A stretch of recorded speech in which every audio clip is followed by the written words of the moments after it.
Here are three big reasons why. Number one, let's start with the obvious. The man making the deal, President Trump.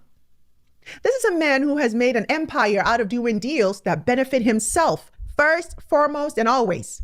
He doesn't show up unless there's something in it for his wallet, his ego, or his legacy. And as we've seen before, he'll sell you a skyscraper and leave you with scaffolding. So when he promises peace, the real question isn't what's in the deal, it's what's in the fine print and who's going to pay for it, literally and figuratively. Because if Trump is suddenly interested in African investment, you better believe there's a gold mine, or more likely a cobalt mine, at the center of the story. Number two, what's missing is just as important as what's there. So let's talk about who wasn't in the room. No representatives from M23, the rebel group responsible for much of the violence in Eastern DRC. No voice from Congolese civil society. No local leaders, no community advocates, no victims of the war. This is a deal about Congo, signed in Washington with almost no Congolese representation beyond government officials. So let's be honest.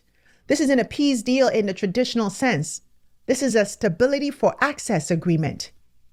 You keep the violence down, we'll keep the money flowing.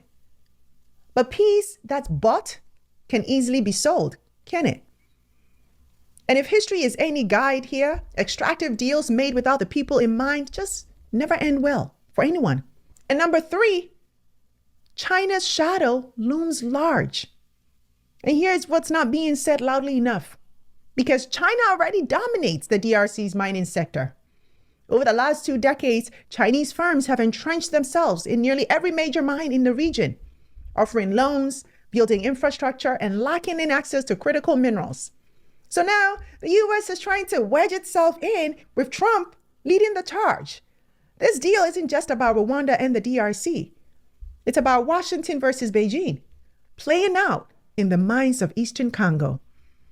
That geopolitical tension, you can see how it could easily spill over, destabilize existing operations, or trigger new friction on the ground, my people. Because as they say, when elephants fight, it's the grass that suffers.